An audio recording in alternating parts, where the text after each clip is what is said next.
नमस्कार दोस्तों, daily current affairs में आपका स्वागत है। आइए देखते हैं आज के करंट अफेयर्स के बारे में। दोस्तों, मैं आपके लिए डेली 15 करंट अफेयर्स की क्वेश्चन लाता हूं और साथ में डिटेल्स भी कवर करवाता हूं। तो आप वीडियो को लास्ट तक देखें और चैनल को सब्सक्राइब कर लें। आइए देखते हैं आज के करंट अफेयर्स के बारे में। हमारा आज का पहला प्रश्न है, हाल ही में जारी स्टार्टअप इकोसिस्टम वैश्विक सूची में कौन शीर्ष पर रहा है?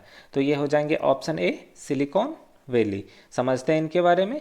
स्टार्टअप जीनोम की ओर से जारी ग्लोबल स्टार्टअप इकोसिस्टम रिपोर्ट 2020 के मुताबिक टॉप 30 स्टार्टअप इकोसिस्टम में कैलिफोर्निया की सिलिकॉन वैली पहले स्थान पर रही है।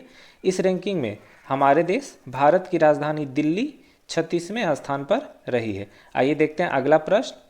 हाल ही में फिच रेटिंग्स ने वित्त वर्ष 2023-24 में भारत की जीडीपी वृद्धि दर कितने प्रतिशत रहने का अनुमान लगाया है?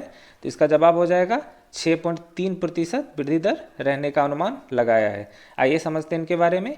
रेटिंग एजेंसी फिच ने चालू वित्त वर्ष 2023-24 के लिए भारत के सकल घरेलू उत्पाद यानी जीडीपी की वृद्धि दर के अनुमान को बढ़ाकर 6.3% कर दिया है। आइए देखते हैं अगला प्रश्न।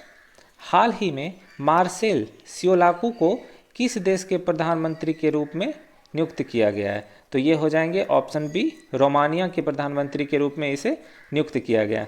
देखते हैं। रोमानिया के 1965 के संविधान द्वारा वर्तमान प्रधानमंत्री सोशल डेमोक्रेटिक पार्टी पीएसडी के मार्सेल सियोलाकू है, जो 15 जून 2023 से रोमानिया के राष्ट्रीय गठबंधन सीएनआर की सरकार के प्रमुख के रूप में सेवा कर रहे हैं। आइए देखते हैं अगला प्रश्न। हाल ही में चीन और किस देश ने 1200 मेगावाट परमाणु ऊर्जा संयंत्र बनाने के लिए 4.8 अरब डॉलर के समझौते पर हस्ताक्षर किए हैं? तो इनका जवाब हो जाएगा ऑप्शन सी, पाकिस्तान। समझते हैं इनके बारे में।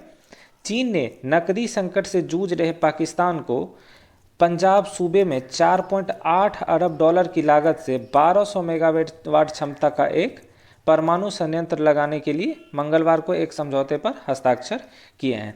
आइए देखते हैं आज का पांचवा प्रश्न। हाल ही में भारतीय सेना ने कहां अग्नि अस्त्र वन आयोजित किया है? तो यह अग्नि अस्त्र वन लद्दाख में आयोजित किया गया है। देखते हैं अगला प्रश्न।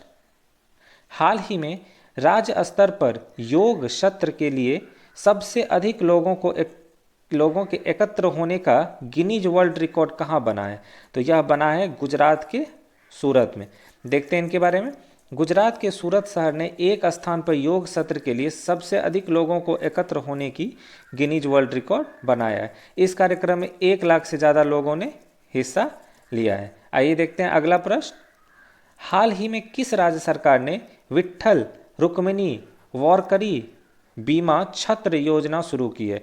यहाँ पे दोस्तों छात्र नहीं छत्र हो जाएंगे, छत्र योजना शुरू की है। तो इसका सही जवाब हो जाएगा ऑप्शन बी, महाराष्ट्र। आइए देखते हैं इनके बारे में। औषाढ़ी वारी के दौरान कई सारे वारकरियों सोलापुर के पंढरपुर में एकत्र होते हैं। इस दौरान बहुत भीड़ होने की वजह से कई लोगों की रास्ते में ही मृत्यु हो जाती है या फिर किसी हादसे की वजह से उन लोगों की अस्थायी विकलांगता का सामना करना पड़ता है। इन सभी मुसीबतों में इजाफा देने हेतु महाराष्ट्र के मुख्यमंत्री एकनाथ शिंदे ने वारकरियों के लिए एक नई बीमा योजना शुरू की है।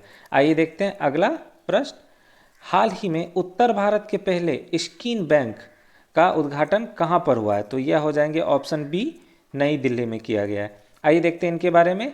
उत्तर भारत का पहला स्कीन बैंक दिल्ली के सर सफदरगंज अस्पताल में खोला गया है।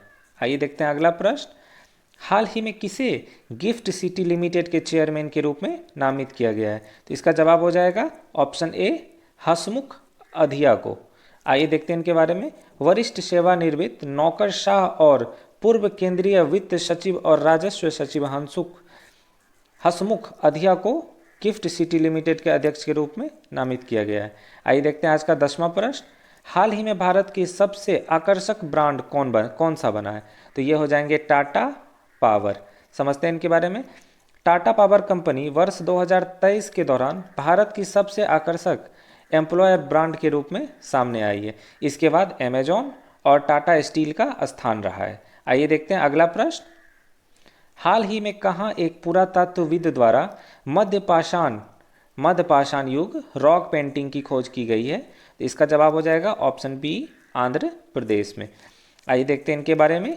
चेन्नई के मंदिर सर्वेक्षण परियोजना यानी दक्षिणी क्षेत्र के पूर्व अधिकारी पुरातत्वविद डी कन्ना बाबू को गुटूर के अरीवाकुल्लू गांव में एक मेसोलिथिक काल की रॉक पेंटिंग मिली है, जिसमें जमीन के एक टुकड़े को जोतते हुए एक व्यक्ति को दर्शाया गया है। आइए देखते हैं अगला प्रश्न। हाल ही में प्रतिष्ठित प्रोफेसर कोठापल्ली जयशंकर पुरस्कार किसे मिला है? तो यह पुरस्कार आचार्य एन गोपी को दिया गया है। देखते हैं इनके बारे में। प्रसिद्ध कवि, साहित्य आलोचक और साहित्यिक अकादमी पुरस्कार के प्राप्तकर्ता आचार्य एन गोपी को प्रतिष्ठित प्रोफेसर कोथापल्ली जयशंकर पुरस्कार के प्राप्तकर्ता के रूप में चुना गया है। आइए देखते हैं अगला प्रश्न। हाल ही में किस राज्य सरकार ने गरीबों को मुफ्त कानूनी सहायता प्रदान करने के लिए LADCS लागू किया है? तो यह हो जाएंगे उत्तर प्रदेश। देखते हैं इनके बारे में। भारतीय संविधान के अनुच्छेद 39(1) में सभी के लिए न्याय सुनिश्चित किया गया है और गरीबी तथा समाज के कमजोर वर्गों के लिए निःशुल्क कानून सहायता की व्यवस्था की गई है। संविधान के अनुच्छेद 14 और 22(1) के तहत राज्य का यह उत्तरदायित्व है कि वह सबके लिए समान अवसर सुनिश्चित करे। आइए देखते हैं अगला प्रश्न। हाल ही में UNWTO यानी United Nations World Tourism Organisation और किस देश ने पर्यटन में सहयोग बढ़ाने के लिए समझौते पर हस्ताक्षर किया है? तो यह हो जाएंगे ऑप्शन ए, हमारा देश भारत। आइए देखते हैं इनके बारे में। संयुक्त राष्ट्र विश्व पर्यटन संगठन यानी UNWTO एक प्रमुख अंतर्राष्ट्रीय संगठन है जो अस्थायी और सार्वभौमिक रूप से सुलभ पर्यटन को बढ़ावा देने के लिए जिम्मेदार है। संयुक्त राष्ट्र विश्व पर्यटन संगठन संयुक्त राष्ट्र की एक एजेंसी है। आइए देखते हैं अगला प्रश्न। हाल ही में EIU द्वारा जारी ग्लोबल लिवेबिलिटी इंडेक्स में कौन शीर्ष पर रहा है? तो यह हो जाएंगे वियना, ऑप्शन सी वियना। आइए देखते हैं इनके बारे में।